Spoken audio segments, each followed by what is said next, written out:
Halo, selamat datang di Ryuka Channel. Kali ini saya cosplay jadi dosen.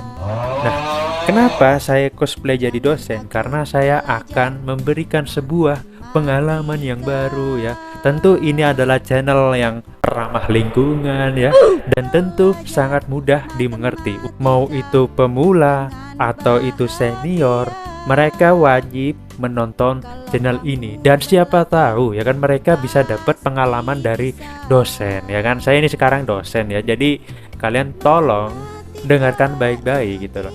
Saya itu di channel ini ingin memberikan sebuah pengalaman yang baru.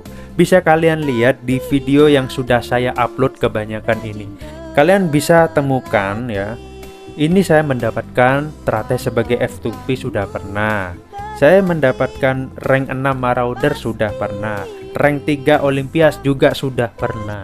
Saya mendapatkan VIP 14. Dosen itu macam sebagai apa ospeder ini? ya, dalam Sombong 180. Wih, apa kamu bilang Kamu kira saya tidak dengar apa? Awas kamu ya, saya kasih raport nilai C kamu nanti.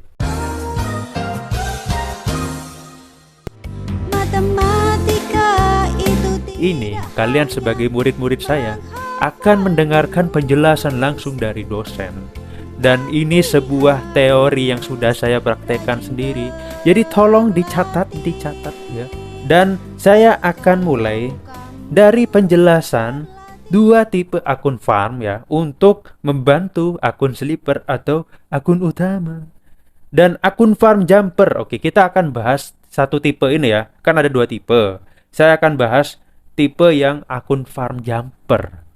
Kenapa kita kok harus pilih Civilization Britain, atau Inggris ya? Itu supaya kita dapat Boudica. Kita tahu Boudica adalah komandan peacekeeping, sehingga kalian akan menghemat banyak AP untuk membunuh sebuah barbarian. Sehingga ketika kalian membunuh barbarian, di situ kalian akan mendapatkan banyak reward. Tentunya dari reward Lohar Trial. Nah, Lohar Trial inilah yang akan memberikan kalian reward yang begitu banyak ya. Dan rewardnya itu berupa kalung. Dan kalung itu memberikan banyak sekali resource. Dan resource inilah yang kita butuhkan untuk akun utama kita nanti. Nah, untuk itu akun farm jumper harus membuat di KD yang baru aja lahir. Supaya apa? Kebagian event Lohar Trial. Nah, itu supaya kalian dapat resource yang banyak yang seperti saya katakan sebelumnya ya. Nah, untuk itu akun farm jumper sudah selesai. Sekarang kita akan bahas tipe akun farm yang kedua ini, yaitu akun farm sleeper. Nah, akun farm sleeper itu sebetulnya sama kayak akun utama atau akun sleeper. Itu caranya tuh sama. Nah, kalian nggak usah nahan CH7 ya. Begitu kalian bikin akun ya. Pokoknya step pertama nih, kalian bikin akun di KD yang baru. Kalian semenjak hari pertama langsung push sepuasnya. Jadi gak usah nahan CH7 ya. Jadi kita itu bukan akun jumper, ini akun sleeper. Akun sleeper tapi farm. Nah, itu pokoknya sama kayak akun utama. Nanti cara migrasinya itu kalian menggunakan paspor. Jadi bukan pakai teleport kuda ya. Kalau misalkan teleport kuda itu buat akun farm jumper. Nah, itulah bedanya ya guys. Nah, yang kedua adalah bagaimana cara memaksimalkan akun utama atau akun sleeper. Intinya ya, core of the core dari metode sleeper itu sebuah migrasi yang menggunakan paspor. Tapi di balik itu kalian harus mengerti keadaan untuk migrasi paspor ya, peraturannya lah. Itu kita tahu, kita itu nggak bisa migrasi paspor kalau misalkan jarak KD-nya itu lebih dari 10 hari. Nah, terus cara membuat akun sleeper itu adalah kalian push aja sepuasnya sebagaimana kalian menjalankan sebuah akun. Jadi itu gampang banget. Kalian tinggal push sepuasnya, nggak nahan CH7 ya. Terus kalian tinggal cari kredit.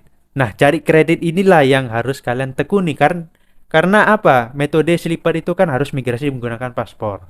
Nah, paspornya harus caranya dapetin kredit. Kreditnya bisa dapat dari flagging ya, help aliansi, rare chest, terus dari jual equipment dan lain-lain. Pokoknya kebanyakan itu ya dari keaktifan guys. Pokoknya kalau kalian aktif cari kredit, itu kalian pasti dapat paspor. Dan minimal kalian itu bisa dapat paspor di tanggal 14 ya, di hari ke-16 itu kalian sudah bisa dapat tanpa jual-jual equipment.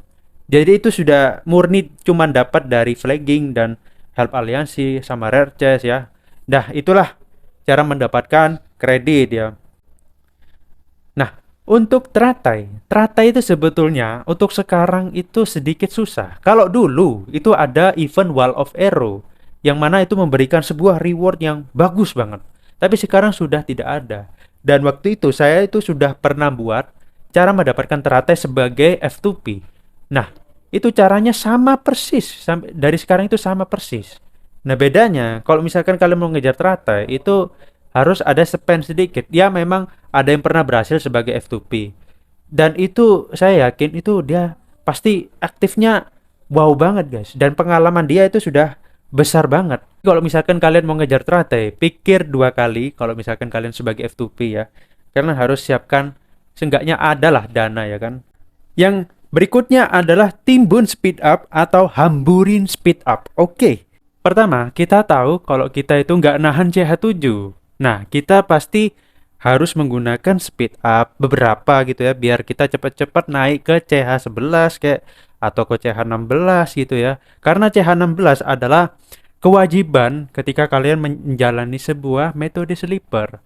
Karena metode sleeper harus membutuhkan paspor dan paspor hanya bisa digunakan di atas CH16. Apakah kalian harus nimbun? Apakah kalian harus dihamburin speed up-nya? Itu lebih tepatnya kalian harus sebisa mungkin power requirement itu kan tiap aliansi itu kan ada. Nah, kalian gunakan speed up untuk mengikuti power requirement aja. Kalau sudah kalian diikutin, ya power requirement itu sudah cukup. Kalau power requirement kalian masih kurang, gunakan speed up.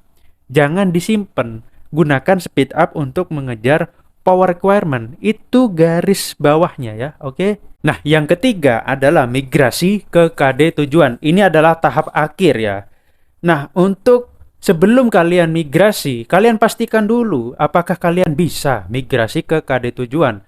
Itu cara ngelihatnya, kalian tinggal cek di bagian itu ya, ketentuan untuk migrasi. Kalau misalkan ada salah satu yang merah, itu kalian nggak akan bisa migrasi. Kalau misalkan tulisannya hijau semua, itu berarti kalian bisa migrasi. Dan kapan waktu yang tepat untuk kita migrasi adalah ketika KD tujuan kita itu berumur 10 hari. Karena ketika kalian sudah migrasi ke KD tujuan yang berumur 10 hari, itu besoknya atau lusa itu akan ada altar.